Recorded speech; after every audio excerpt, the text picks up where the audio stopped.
हरे कृष्णा। आज हम भगवत गीता के अष्टम अध्याय में प्रवेश कर रहे हैं और यह अध्याय बहुत ही अद्भुत है।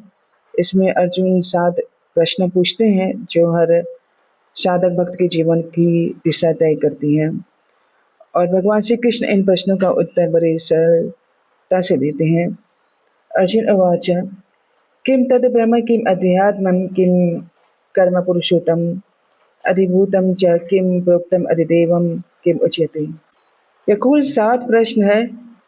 ब्रह्म क्या है, अध्यात्म क्या है, कर्म क्या है, अधिभूत क्या है, अधिदेव क्या है, अधियज्ञ कौन है और वह शरीर में कैसे रहता है, मृत्यु के समय भक्त भगवान को कैसे जान पाता है।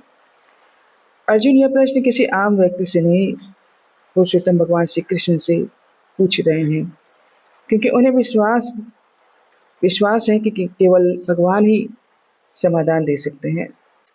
श्री भगवान उवाच अक्षरं ब्रह्म परमं स्वभावोऽध्यात्म उच्यते भूतभावोद्भवकरो विसर्ग कर्म संगीतः।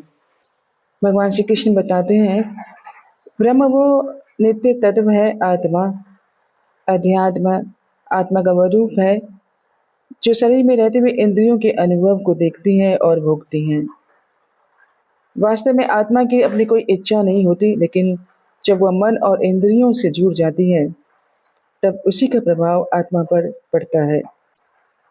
जैसे शीशा अग्नि के सामने रखें, शीशा जलता नहीं लेकिन गर्म जरूर हो जाता है। वैसे ही आत्मा मन की इच्छाओं के द्वारा भोग के बंधन में आ जाती है। फिर वही इच्छाएं उसे कर्म की ओर ले जाती हैं और हर कर्म का फल देने के लिए आत्मा को नया शरीर मिलता है। इसी को कर्म कहते हैं। अधिभूतम क्षरो भावः पुरुषश्चादिदेवतम अधियज्ञो हमेवात्र देहे देहे भृतांबरः। भगवान श्री कृष्ण कहते हैं यह भौतिक संसार जो नित्य परिवर्तनशील है अधिभूत कहलाता है। देवताओं का जो अधिष्ठाता है वह अधिदेव कहलाता है और मैं स्वयं इस शरीर में परमात्मा रूप में स्थित होकर अधियज्ञ हूँ। अर्जुन के छठा प्रश्न का उत्तर भगवान दे रहे हैं। अधियज्ञ कौन है? भगवान कहते हैं मैं ही अधियज्ञ हूँ और हर जीव के हृदय में परमात्मा रूप में स्थित हूँ। इसका अर्थ यह है कि हम जो भी यज्ञ पूजा कर्म या साधना करते हैं, यदि उसका उद्देश्य भगवान को प्रसन्न करना नहीं हुआ तो वह यज्ञ अधूरा है। अब समझिए परमात्मा की भूमिका क्या है। जब हम कोई इच्छा करते हैं तो वह एक विचार बनती है, वह विचार कर्म बन जाता है और उस कर्म को पूरा कराने के लिए जो परिस्थितियां बनती है, कौन मिलेगा, कहाँ मिलेगा, कैसे मिलेगा, यह सारी व्यवस्था परमात्मा करते हैं। जैसे अगर कोई व्यक्ति मांस खाना चाहता है तो परमात्मा मना नहीं करते हैं, लेकिन वे उसकी इच्छा के अनुसार कर्म का नेटवर्क सक्रिय कर देते हैं। वह सब कुछ उसके कर्म और इच्छा के अनुसार घटित होता है। अब सवाल उठता है, क्या परमात्मा तब कुछ नहीं कहते? क्या वह हमें रोकते नहीं? जब जीव भगवान की ओर नहीं देखता तब वह तमोगुण और मोह में डूबा होता है। तब भगवान मौन साक्षी रहते हैं। पर जैसे ही जीव थोड़ा भी सत्संग सुनता है, जप करता है, भगवान की ओर मुड़ता है, उसी क्षण से परमात्मा मार्गदर्शक बन जाते हैं। वे हमें भीतर से चेताते हैं, यह मत करो, यह ठीक नहीं है। जैसे एक माँ जब बच्चा गलत रास्ते पे होता है तो माँ बार बार समझाती है, पर बच्चा सुनता ही नहीं। तो माँ कहती है जाने दो, समय सिखाएगा। पर वह माँ पीछे नहीं हटती। जब बच्चा सुधरता है तो वही माँ फिर दौड़कर उसे संभालती है। भगवान भी ऐसे ही हमारे साथ व्यवहार करते हैं। परमात्मा हमारे हृदय में साक्षी भी है मार्गदर्शक भी। लेकिन वे तभी बोलते हैं जब हम सुनने के लिए तैयार होते हैं। इसलिए जो भी हम यज्ञ पूजा सेवा कर्म करें, केवल भगवान की संतुष्टि के लिए करें, क्योंकि अधियज्ञ भगवान ही है और उनका स्मरण ही सब कुछ पूरा करता है। अंतकाले च मामेव स्मरणम् उक्त्वा कलेवरम यह प्रयाति स्वमद्भावम याति नास्त्यत्र संशय।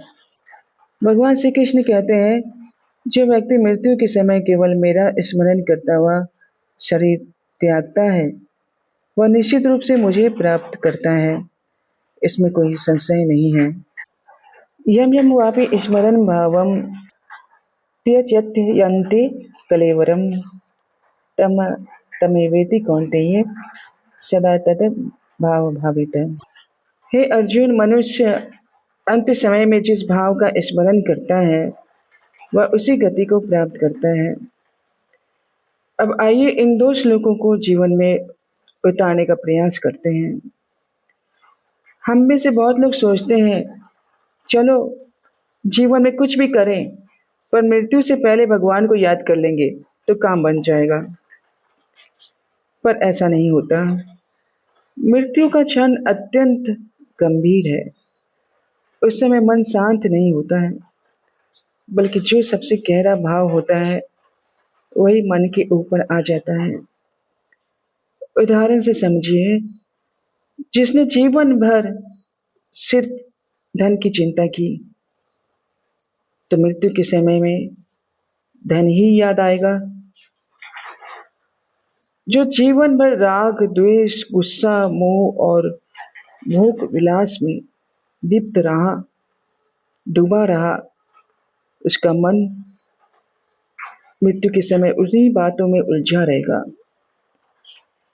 लेकिन जिसने जीवन भर भगवान का नाम जपा हो, भगवान की लीलाएं सुनी हो, भगवान का चिंतन किया हो, मृत्यु के समय उसके भीतर से वही भगवत स्मृति प्रकट होगी। मृत्यु क्या है? मृत्यु कोई आखिरी मौका नहीं है, वह तो पूरे जीवन की चेतना का अंतिम फल है। जैसे परीक्षा में वही उत्तर आता है जो हमने पूरा वर्ष सीखा और अभ्यास किया हो, वैसे ही मृत्यु के समय वही भाव मन में आता है जिसका जीवन भर हमने अभ्यास किया है। तस्मात् सर्वेषु कालेषु माम अनुस्मरयुते च मयि अर्पित मनोबुद्धि मामे वेश्यस्य संशय। हे अर्जुन, तू हर समय मेरा स्मरण करता हुआ युद्ध कर। जब तेरा मन और बुद्धि मुझ में समर्पित होगी, तब तू निश्चय ही मुझे प्राप्त करेगा। अब भगवान अर्जुन को केवल ज्ञान ही नहीं देते हैं, बल्कि जीवन का व्यवहारिक मार्ग दर्शन भी करते हैं।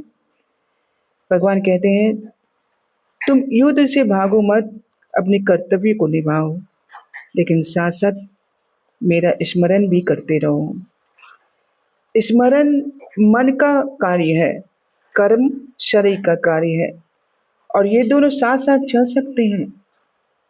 उदाहरण से समझिए, एक माँ जब रोटी बना रही होती है तो उसका मन पूरी तरह अपने बच्चे में लगा रहता है।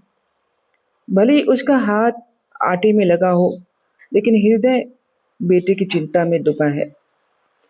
वैसे ही हम सब अपने अपने जीवन के कार्य करते हुए भी भगवान श्री कृष्ण को मन में रख सकते हैं।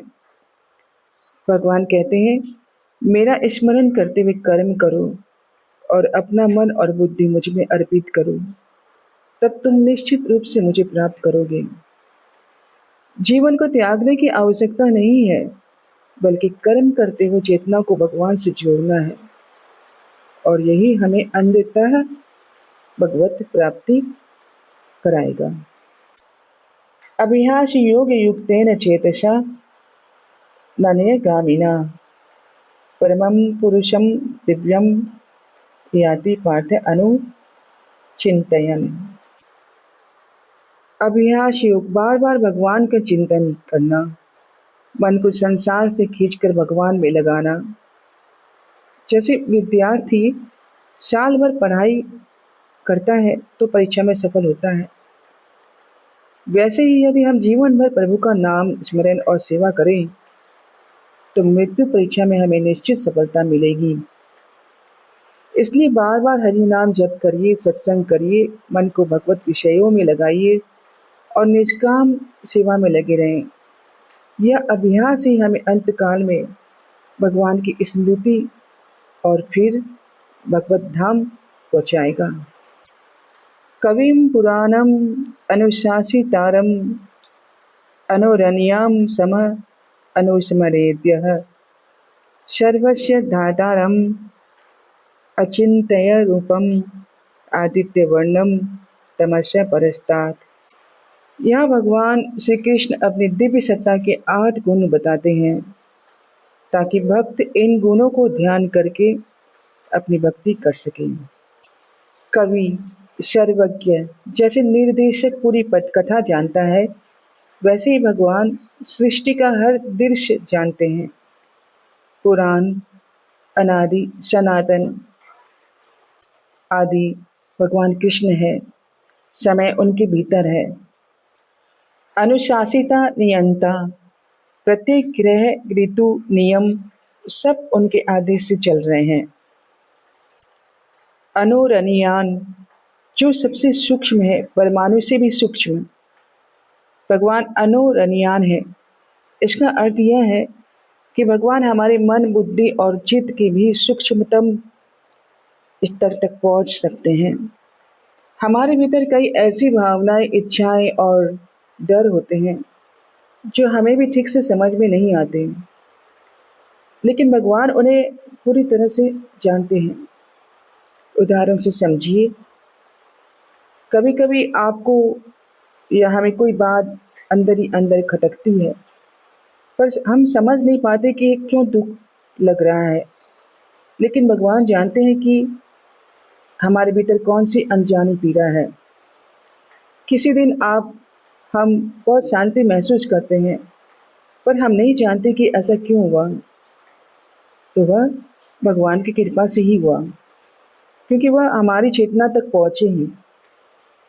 पहुँचे थे। जब हम रोते हैं और हमें खुद नहीं पता कि हम क्यों रो रहे हैं, तब केवल भगवान ही जानते हैं कि हमारी आत्मा किसके लिए पुकार रही है। इसलिए भगवान को अनुरनियान कहा गया है। सर्वस्य धाता, पालन करता, अन्न हमें उन्हीं से मिलता है और वायु का अदृश्य संतुलन भी वही बनाए रखते हैं। हमारी हर सांस उनकी कृपा से ही है। अचिंत्य रूप, बुद्धि से परे, जैसे हम समुद्र की गहराई को नहीं नाप सकते हैं। आदित्य वर्ण, सूर्य समान, प्रकाशमान, वे अज्ञान रूपी अंधकार को तुरंत मिटा देते हैं। तमसा परस्तात्, मायातीत, शुद्ध भौतिक गुणों से परे हैं, केवल शुद्ध प्रेम से ही अनुभव किए जा सकते हैं। जो साधक भक्त इन गुणों का निरंतर चिंतन करता है उसका मन भगवान की ओर आकर्षित हो जाता है। कैसे करना चाहिए? नाम स्मरण के द्वारा हरे कृष्ण जपते हुए हर गुण का स्मरण करना चाहिए। दृश्य ध्यान, खुले नेत्रों से सूर्य को देखिए और मन से कहिए, हे प्रभु आप ही हो। सांस की साधना, हर सांस लेते समय यह अनुभव करिए, सर्वस्य धाता, ये वायु भी आप ही की देन है। भोजन बनाते समय याद करिए, अचिंत्य रूप, स्वाद का मूल स्रोत भगवान कृष्ण है। पेड़ देखकर कहिए, कवि पुराण, आप ही ने बीज से ये वृक्ष रचा। कष्ट आए तो याद करिए, अनुशासिता, प्रभु की योजना में मेरा ही भला है। भगवान के इन 8 गुणों का चिंतन मन को निर्मल करता है और अंतकाल में यही निर्मल स्मरण हमें सीधे भगवान के धाम तक ले जाता है।